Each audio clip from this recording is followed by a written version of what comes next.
Hey guys, Michael here. So Ortur recently came out with a Laser Master 3, and the good folks over at Made the Best sent me one to check out and share with all of you. So sit back, relax, and let's get to it.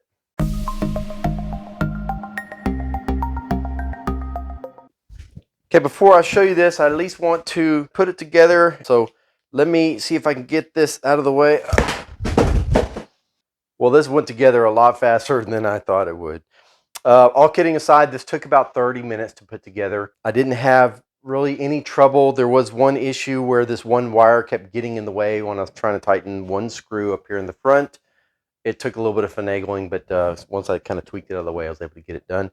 I did find that it's easier to flip this upside down, put it on some blocks, because you have some things sticking up that you don't want to get messed up, like the stop button over here. There's a switch back here. So put it up on some blocks if you can, or maybe hang it off the edge of the table. But I did find it easier to put it together upside down at first, and then start putting the wiring on when it's right side up. So here's a better shot of the engraver. The engraver itself is actually pretty big. The body is about 25.5 inches long and about 25 inches wide, with if you include the antenna sticking out on the side there. On the side here, you have USB input to plug into your computer. You have an antenna to connect to your Wi-Fi. You, of course, have the power insert. So on the back side, you have an SD card slot, a boot button, a reset button, and a couple of connections. On the back corner over here, you have a toggle switch to go from Y motor, which is the motor that goes up and down this way, and you can switch it to the YRR mode when you're using a rotator to do a tumbler or some sort of cup. And that connection right there actually will go to your rotator if you have one. So taking a closer look at the laser head is easy to slip on and off. In fact, you'll have to go through this to install it on here. The air assist knob is right here. This actually screws on and off, and then shows you the instructions. If you're going to use air assist, screw that on. If not, you can take it off. And this shield here, it only goes on one way, but you just squeeze the sides of it, insert it, just like that. And it has a little thumb screw on the side you have to insert in there. That thumb screw actually tightens against this rail here to actually lock the height of the laser. To know how high to put the laser, you're going to insert your material, which I've already played with a little bit. Put down the kickstand, touch the top of the material with the kickstand, tighten this thumb screw, and put the kickstand out of the way. That sets the actual focal point of this laser head. This does not have any kind of automatic adjustment or motor allowing you to go up and down. You have to use the manual method here, using the kickstand and the thumb screw here. Over here off to the right, you have the power button. You'll have to hold this down for a few seconds to turn it on, and to turn it off, you hold it down again for a few seconds.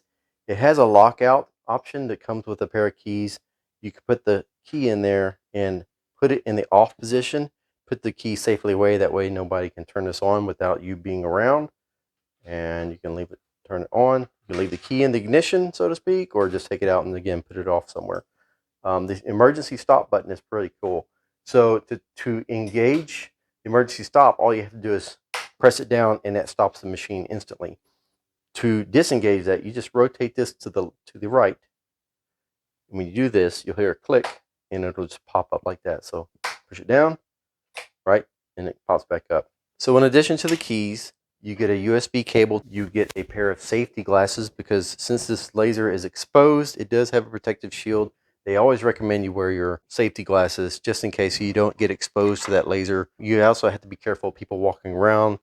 Don't want kids running through here and just kind of gazing into the light, so to speak. You want to make sure they stay away from it, and put glasses on if they need it. If they want to come out and hang out with you, you'll have to get a few extra pairs of glasses. So in addition to that, you get the air hose that I've already assembled.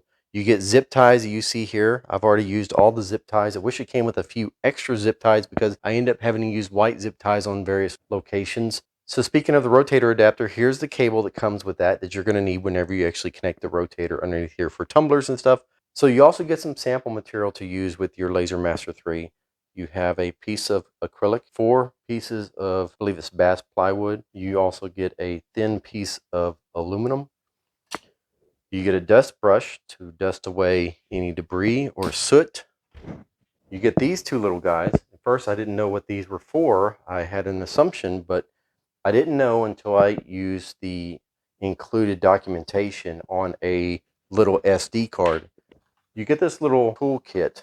Inside there, you'll find the various tools needed to put it together, and including a little SD card reader, and there's an SD card inserted in there. So let me share with you real quick what do you get inside the SD card. Included on the SD card, you'll find a user manual in 10 languages, links to the different software you can use, whether it be from a tablet or a phone, or even on the computer. It gives you links to Laser Gerbil and Lightburn.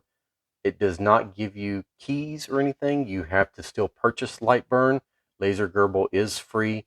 Also on the SD card, you get a text file with basically a list of YouTube links on different subjects, and you get the installation manual itself in PDF form, along with a video following the installation manual. This is actually what I use to do the install of the laser, to set it up, because this one I can actually blow up, I can zoom in. This is what I followed. So on the reference table files, you actually get the speed and power recommendations for material, whether you're engraving or cutting. It gives you all that information. That's really handy to do, and they give you that for Laser Gerbil and Lightburn. This document shows you everything about the Laser Master, what it can do, the specs of it, what sets it apart from other lasers out there. And finally, you get a README for getting support. There's some link to some support links right there to get help with your Ortur Laser Master 3 or any of the Ortur products. And of course, you get all the tools you need to put it together, the Allen wrenches and whatnot to fit the various screw nuts and bolts in here. You also get a paper installation manual. However, I found the print a little bit harder to read here, and I use the PDF file included on the SD card instead.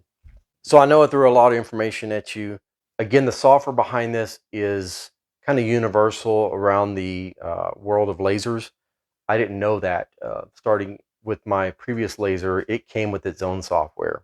But with this one here, you have to use either Laser Gerbil, which is a free app to use, but you can't really do a lot of design work in it. But you can also get Lightburn. Apparently Lightburn is the software to go with. That's what everybody uses. So I'm going to have to learn how to use Lightburn apparently. So that's it. Kind of showing off the basics of the Ortur Laser Master 3. Made the best. Thank you so much for sending this to me. If you don't mind, guys, subscribe to my channel and hit the notification button. That way you'll get notified when I actually put another video out on the Laser Master 3. I'm actually going to create a playlist so that you can actually go through those videos as I start creating them. So until then, see you next time.